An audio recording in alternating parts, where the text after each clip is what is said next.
Welcome students. तो हम discuss कर रहे थे political science class 12th RPSC board part B chapter number 1 features of Indian constitution, Bharat के संविधान की विशेषताएं। हमने आपकी चैप्टर की 16वीं विशेषताओं तक डिस्कशन कर लिया था। अब हम 7वीं विशेषता की तरफ चलते हैं, जो कि है आपातकालीन प्रोविजंस जो हैं, एमरजेंसी के प्रावधान जो हैं हमारे संविधान के अंदर उपलब्ध हैं। ये 17वीं विशेषता हमारे संविधान की है। समझ में आ गई बात? हमने ये पहले भी डिस्कस किया था कि संशोधन की विधि कौन से अनुच्छेद में दी गई है। अनुच्छेद 368 368 में दी गई है।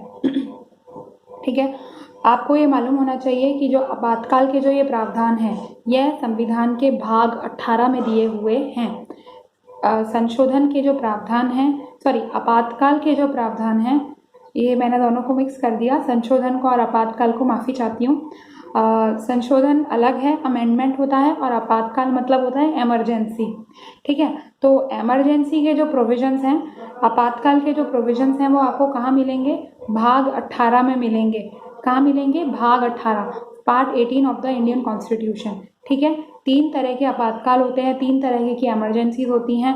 पहली होती है आर्टिकल 352, अनुच्छेद 352 के तहत जो इमरजेंसी लगती है, जब भारत किसी देश से युद्ध लड़ रहा होता है या कोई बाहरी आक्रमण हो जाता है, उस केस में अनुच्छेद 352 के तहत नेशनल इमरजेंसी लगाई जाती है। पूरे देश भर में इमरजेंसी आपातकाल लागू किया जाता है। इसे डिटेल में डिस्कस करेंगे। फिर दूसरे तरह की इमरजेंसी होती है अनुच्छेद 356 आर्टिकल 356 के तहत, जब किसी भी राज्य में, किसी पर्टिकुलर एक राज्य में संवैधानिक जो संवैधानिक कॉन्स्टिट्यूशनल मशीनरी उस राज्य में अगर फेल हो जाती है। क्या हो जाता है? उस राज्य में कॉन्स्टिट्यूशनल मशीनरी जो है फेल हो जाती है। किसी भी राज्य में अगर कॉन्स्टिट्यूशनल मशीनरी फेल हो जाती है, संवैधानिक तंत्र की विफलता हो जाती है, संवैधानिक तंत्र की विफलता आ जाती है किसी राज्य में, तो आर्टिकल 356 को इन्वोक कर आर्टिकल 356 के तहत उस राज्य में गवर्नर जो है, वहाँ का राज्यपाल जो है, वो राष्ट्रपति को लिख कर देता है कि इस पर्टिकुलर राज्य में आइए और राष्ट्रपति शासन को डिक्लेयर कर दीजिए। ठीक है, गवर्नर राष्ट्रपति को लिख कर देता है, और राष्ट्रपति अगर मान जाए, ठीक है, राष्ट्रपति शासन के लिए, तो फिर उस पर्टिकुलर राज्य में राष्ट्रपति शासन लग जाता है, प्रेसिडेंट रूल लग जाता है। अनुच्छेद 356 के तहत इमरजेंसी लग जाती है। ठीक है, तीसरी तरह की इमरजेंसी होती है फाइनेंशियल इमरजेंसी। ठीक है, अगर देश में कोई वित्तीय संकट आ जाता है, कैसा संकट? फाइनेंशियल, वित्तीय संकट आ जाता है, फाइनेंशियल प्रॉब्लम आ जाती है देश के अंदर। ठीक है, तो सेंट्रल गवर्नमेंट चाहे तो आर्टिकल 360 अनुच्छेद 360 के तहत जो है फाइनेंशियल इमरजेंसी, वित्तीय आपातकाल जो है घोषित कर सकती है, जो कि आज तक कभी नहीं हुआ है। ठीक है, एक एक इमरजेंसी प्रोविजन को डिटेल में देखते हैं एक बार। पहली तरह की इमरजेंसी थी आर्टिकल 352 के तहत जो लगी थी। ठीक है, जब भी किसी बाहरी देश का आक्रमण होगा, युद्ध होगा, ठीक है, तो उस केस में अनुच्छेद 352 के तहत जो है इमरजेंसी लगती है। एक्सटर्नल अग्रेशन अगर कभी होता है तो, ठीक है, उस केस में क्या होता है जरा देखेंगे। यूनियन कैबिनेट, जो केंद्र में कैबिनेट है, कैबिनेट भी कौन? जो मेन मंत्री होते हैं ना, कैबिनेट का पार्ट वही होता है, जैसे finance minister, home minister, prime minister तो ऑब्वियसली होगा ही, क्योंकि वो इन सब का हेड होता है। फिर finance minister, home minister, defence minister, जो मेन कैबिनेट मंत्री हैं। एक तो होता है काउंसिल ऑफ मिनिस्टर्स, और काउंसिल ऑफ मिनिस्टर्स के ऊपर भी आते हैं कैबिनेट मिनिस्टर्स। ठीक है, कैबिनेट मंत्रिमंडल जो होता है। तो जब यूनियन, केंद्र की जो कैबिनेट है, केंद्र सरकार की जो कैबिनेट है, वह लिखित में, ओरली नहीं, लिखित में लिख कर, ठीक है, प्रेसिडेंट को कहती है कि प्रेसिडेंट प्लीज आर्टिकल 352 अनुच्छेद 352 के तहत नेशनल इमरजेंसी घोषित कीजिए। तो कब होगा ये? जब यूनियन कैबिनेट प्रेसिडेंट को लिखित में देगी, राष्ट्रपति को लिखित में देगी इसको लागू करने के लिए, तब। ठीक है, फिर क्या होगा? प्रेसिडेंट लागू करेगा उस इमरजेंसी को। अब लागू होने के ज्यादा से ज्यादा 2 महीने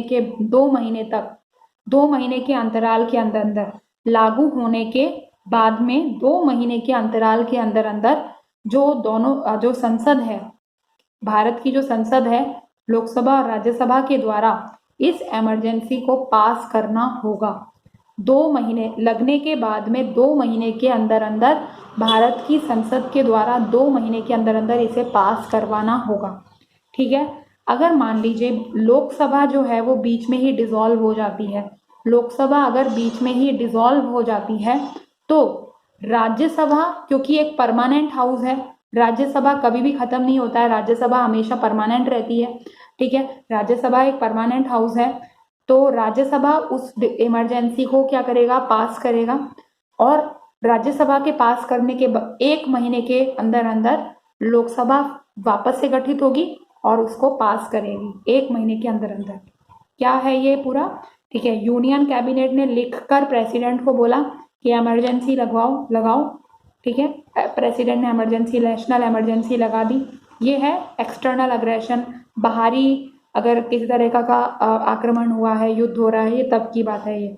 ठीक है, तो पूरे देश में लगती है ये इमरजेंसी, पूरे इंडिया में, पैन इंडिया इमरजेंसी। ठीक है, यूनियन कैबिनेट ने राष्ट्रपति को लिखित में दिया, फिर लागू हो गई, राष्ट्रपति ने साइन कर दिया, ये इमरजेंसी लग गई पूरे देश में। ठीक है, यानी कि सारे राज्य सरकारें जो है वो अब खत्म हो गई हैं, पूरे देश का शासन केंद्र सरकार के हाथों में आ गया है।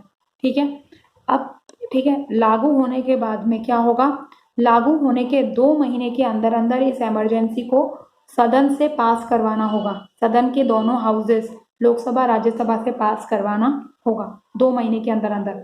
मान लीजिए लोकसभा अगर डिसॉल्व है अभी, ठीक है, तो राज्यसभा उस पर साइन करे, मतलब राज्यसभा उसे पास करे, और राज्यसभा के पास करने के 1 महीने के अंदर अंदर लोकसभा का गठन हो और लोकसभा उसको पास करे, राज्यसभा के पास करने के 1 महीने के अंदर अंदर।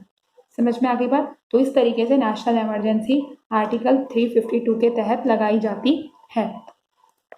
दूसरी तरीके की इमरजेंसी होती है आर्टिकल 356 के तहत जो इमरजेंसी लगती है, जिसमें प्रेसिडेंट रूल लगता है। क्या लगता है? जिसके अंदर प्रेसिडेंट रूल लगता है 356 के अंदर। इसमें क्या होता है बच्चों?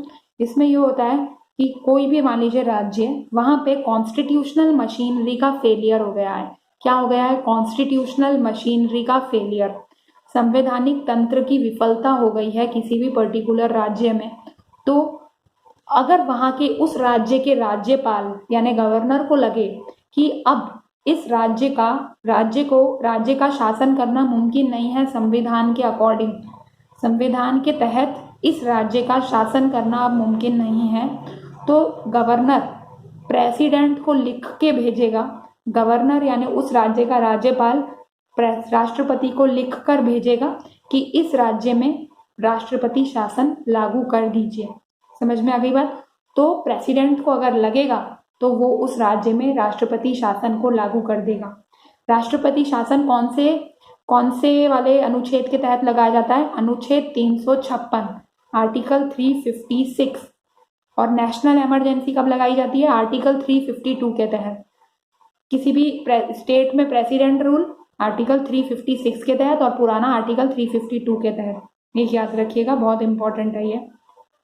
ठीक है, तो राज्यपाल को लगना चाहिए कि इस राज्य का अब संवैधानिक तौर तरीकों से शासन नहीं हो चल सकता, इसलिए राज्यपाल राष्ट्रपति को रेकमेंड करेगा, राज्यपाल राष्ट्रपति को लिखित में भेजेगा कि इस राज्य में, जहां का मैं गवर्नर हूं, इस राज्य में राष्ट्रपति शासन लागू करो।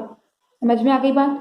फिर राष्ट्रपति शासन उस राज्य में लागू हो जाएगा और उस राज्य की सारी जो कानून बनाने की जो ताकत है, उस राज्य की सारी शासन व्यवस्था चलाने की जो ताकत है, वह किसके हाथों में चली जाएगी? राष्ट्रपति के हाथों में चली जाएगी। समझ में आ गई बात? अब उस राज्य के ऊपर, राज्य के लिए जो भी कानून बनेंगे वो कौन बनाएगा? पार्लियामेंट, संसद बनाएगी। जब तक उस राज्य के अंदर क्या बोलते हैं, प्रेसिडेंट रूल है, राष्ट्रपति शासन है, तब तक उस राज्य के लिए कानून कौन बनाएगी? केंद्र संसद बनाएगी, लोकसभा बनाएगी। समझ में आ गई बात? संसद में कौन कौन आते हैं? लोकसभा और राज्यसभा। ठीक है, तो वो बनाएंगे अब उस राज्य के लिए लॉ, कानून, जब तक उस राज्य में राष्ट्रपति शासन है तब तक। समझ में आ गई बात? वो कैसा भी कानून बना सकते हैं उस राज्य के फिनेंशियल लेजिस्लेशन